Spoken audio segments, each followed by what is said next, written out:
Hey, peak performers, and welcome to the Peak Performance Habits Show with Jackie Elmer. We've just launched 2023, and now is the time that most people look ahead to what they want to do and accomplish in this next 365 days. And most specifically, if you're fully aware and present, who you want to become in this next year so that you can accomplish those goals and accomplish more of what it is that you truly want. And then many people, just like me, look backwards on the year that's ending to find those lessons, those nuggets, to look at the goals that we set for ourselves back in January and at the end of December of last year and see just how we did rate and evaluate ourselves and possibly make some plans for how we can show up better or do more of what we did already that was great, and really step into that role of who we're becoming. So today I'm sharing my word of the year for 2023, how I go about choosing it. And this was recorded live on New Year's Eve and shared on Facebook.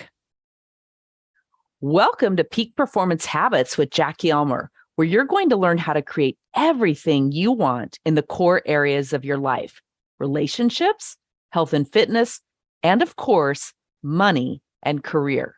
You can learn more at peakperformancehabits.com.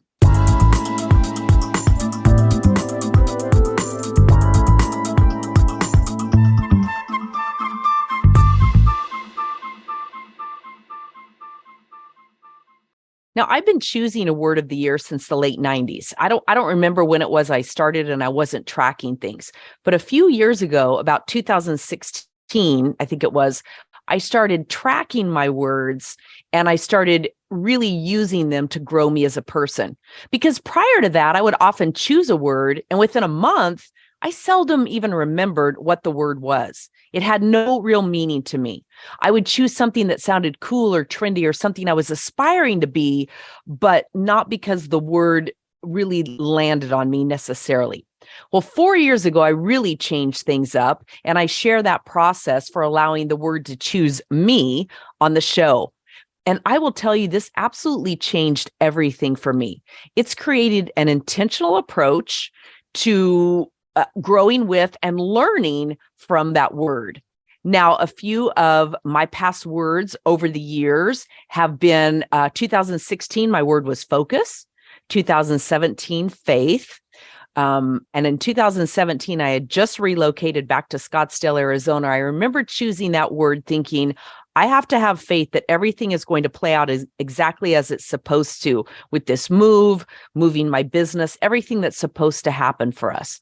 2018, my word was systemize. And the reason I chose that word is because 2017, I had spent a lot of time running around to networking groups and really growing my name out in the Phoenix area, going to as many things as I can, speaking to real estate groups, network marketing groups, coaches, entrepreneurs, any place I could get my name out there, I got out there and did it.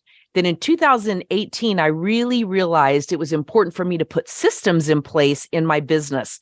What was I going to do with all those people that I met at networking events, the people that filled out forms when I would speak live at events, that were looking for coaching, looking for assistance? So I really had to systemize my approach to my business.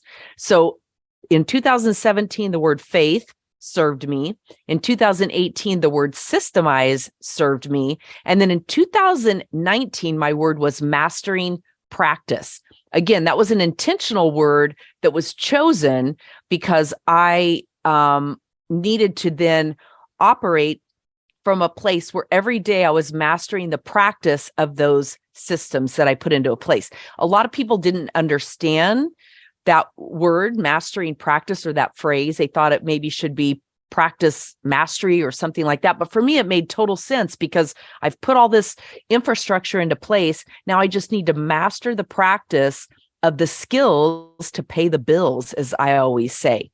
Now in 2020, that's when I believe I first started letting the word choose me. And that year, the word that chose me, again, watch the show or listen so that you can hear how I go about that process, but accomplished was important to me because, especially during the pandemic, it was important to me to figure out, how can I show up every day accomplished? How can I get out of my pajamas, stop binge watching Netflix, and really be a person who became a leader or showed up as a leader during that time? And every day I could check the box of accomplished in my 5 areas that matter to me: faith, family and friends, fun, fitness, and finance. 2021, the word resilient chose me, which was quite interesting following the year 2020. And I think you know what I mean. And then in 2022, this past year, my word was present. Now, when I drew that word, I partially remembered putting it into my jar to draw from, but I was very curious how that word was going to show up and serve me. And boy, I have to tell you, of all of the years and all of the words, that word has kicked my booty around town quite a bit. And it's made me stretch and grow. And more than anything, I've learned a lot about myself. I've literally shifted my self-image. I've written out my vision for who I want to be, who I am today, and who I'm striving to become, and the steps that I need to take to get there. So 2022 was seriously one of the biggest growth years of my entire life. I realized that I ended up putting aside most of my business goals and the things that I was striving to achieve for 2022, and really focused in on who I am, who I want to become, how I want to continue to show up and make impact, and how I can be present each moment with those things that really matter to me.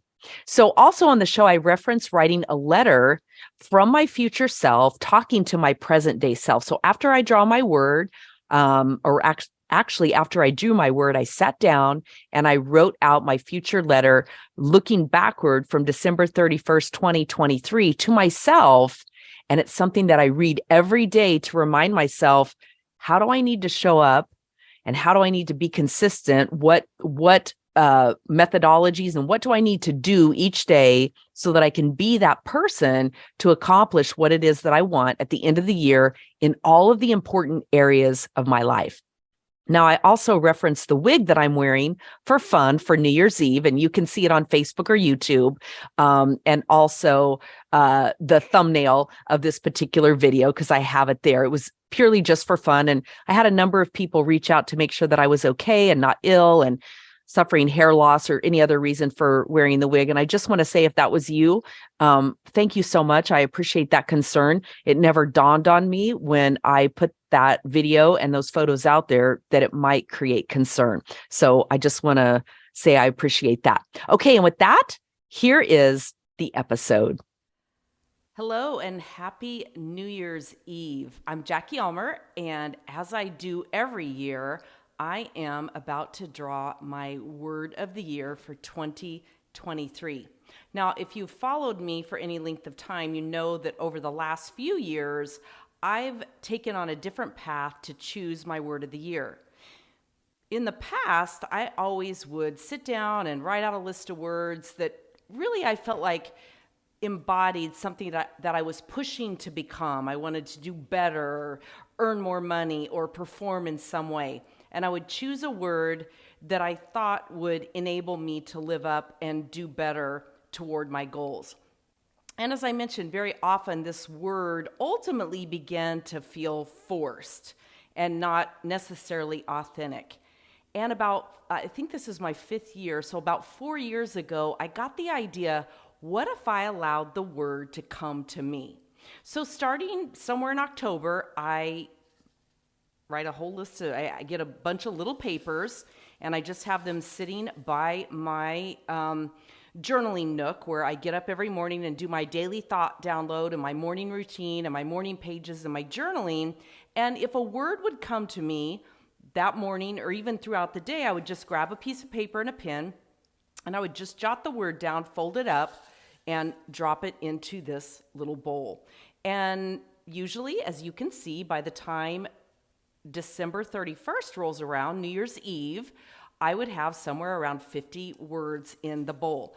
Now, sometimes the word is in there more than once. Sometimes it's only in there one time. And a lot of times when I finally draw the word, I don't remember all the words that I put in there because it was something that came to me. Maybe I was reading a specific book or focusing on something, asking my brain to solve some problems, and words would come to me and I would drop them in there. And then on the 31st, just like today, I have a little ceremony that I do, and then I draw my word. So for the last couple of days in my journal, I've been working on my year in review. And what I do is I get back out my journal, I go through and I read through the journal entries. I do my journal color coded, as you can see there, and I have specific colors that help me pick out key concepts, key phrases, key things that I want to focus in on. So I would focus on those, focus on my 5 things that I write down each morning that I am committed to, big ideas. I have a placemat process that I use, kind of using the Abraham Hicks model, where I write down things I'm committed to doing, and then those things that I'm putting out there to the universe to help me problem solve and find the answers toward. So I just go back through and I do a review with this and my day timer. I look at the month in review. Where did I travel to? What did I do? How did I spend time with family, with friends? What were those key things that were on my mind? And then at the end of my journal, usually I plan it out this way, I will go through, and here's January and February and March. I'll go through all the way through and journal out key events, key things, key people, and then kind of my closing thoughts for that month. And then I'll go through and look through the whole year and use that year to weigh out where I started the year, how I progressed on my goals, and what I learned most specifically, and the person who I became along the way. Now, my 2022 word was present. And as most often happens, I'm usually somewhat resistant or puzzled to what the meaning is of the word that I actually draw. And when I drew the word present, I thought, gosh, what is this about? What am I going to do with this word?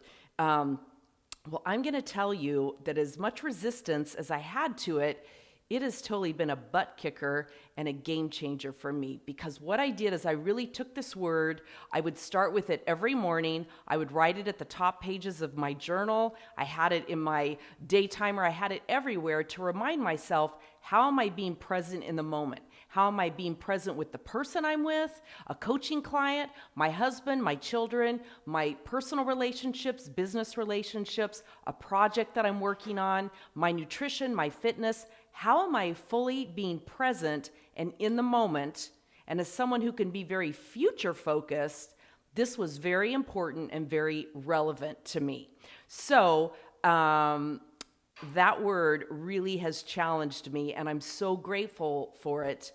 I don't remember if I have it in here again, because I've thought about it and thought how wonderful it would be, honestly, to repeat it and see what growth process I have along the way at the end of this next year.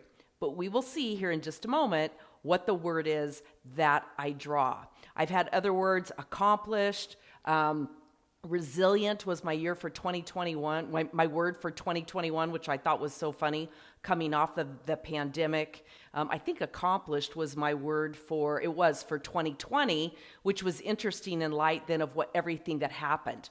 So I'm going to go ahead and draw my word. I'm super excited. Oh, by the way, this is my wig that my good friend and mastermind partner, Lee Woodward, gifted to me. And we're headed out tonight for New Year's Eve for a burning bowl ceremony, which I'm super excited to attend. And I thought, you know what, I'm going to surprise her and just have some fun with myself playing dress up and wearing this fabulous wig. So that's the reason for the wig. One of the things that I learned about being present in this past year is to just have fun with myself. I wore this wig more. I wore a whole lot more hats, which you may have seen. I really worked on cleaning out my wardrobe, curating my wardrobe, and having fun, almost playing dress up as I would go out and about, and just allowing that to help me enhance my self-image, my self-confidence, my vision for myself and my future. Now, after I draw this word, the one final thing that I will do in my journal to close it out for the year is I will write a letter to my future self. Actually, what I do is I write a letter from my future self to myself today. And oftentimes I'll do two. I plan to do two tonight. A letter 1 year from now, looking back, because I've already written out my goals. I know what my big goal is that I'm working on. I know my smaller goals. I've broken it up into projects and tasks.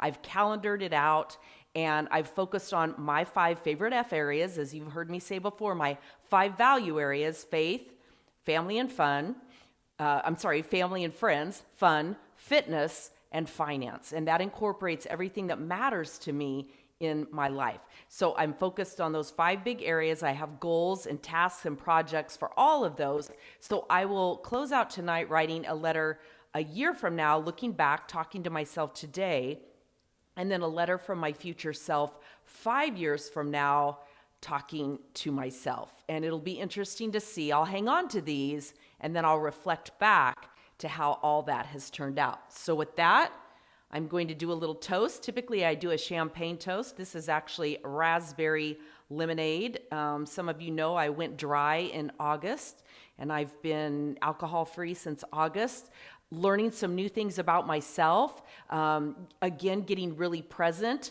learning to avoid numbing out using alcohol. No, I don't have a drinking problem. I just decided I wanted to let it go for a bit, test it out, see who I become, see who I am, see what I learn about myself, develop that self-discipline muscle again, and maybe sleep better, do some different things, which, by the way, my Dry January challenge starts tomorrow.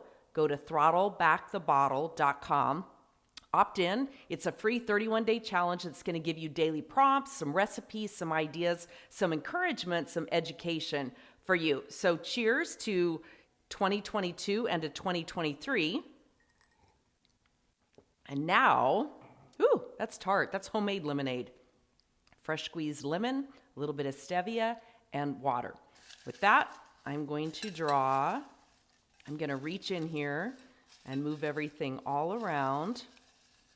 And I'm going to know that whatever the exact right word is that needs to be with me this year is going to find me. I like to say, what I'm seeking is seeking me. And here it is. It's a pink one. There's nothing to the color coding. Substance. Substance. I have to tell you, I don't even remember putting that word in there. Probably can't read it, but there it is, substance. So I will use this word and weigh in every day. How can I be a woman of substance? How can I show up as someone with substance in my relationships, in my fitness, in my health and wellness, in my fun, in my family and relationships? I think I already said that. Certainly in my finances and my business, in the content that I put out there. How might I be a woman of substance? If you've drawn a word, I would love to hear what it is. Please share with me. And here's to making 2023 absolutely filled with substance. Thanks for watching. So, substance. I've already started using that word. I'm a week into the new year, and I've started using the word, and every day I weigh in. How do I show up as a woman of substance? What does that mean? How does she dress? How does she act? How does she speak? How does she handle situations? How does she handle great times? How does she handle challenging times? How does she work within her business? How does she create impact, her content, all of that? So I can see where it's going to be a truly great word for me. So I can tell you that for January, my word of the month is curate, and I've already been using that word in each aspect of my life. I'm putting together a collection that's very carefully curated, from my wardrobe to jewelry, makeup, to my self-image, to how I show up in every way, the content that I put out and share on social media, the content that I have in my business, my desk, my office, my kitchen, my space, everything. So I can see where those two words working together, curate and substance, are going to be truly powerful for me, certainly for this whole year and this month of January. So my question for you, what is your word? Do you choose a word, or does your word choose you?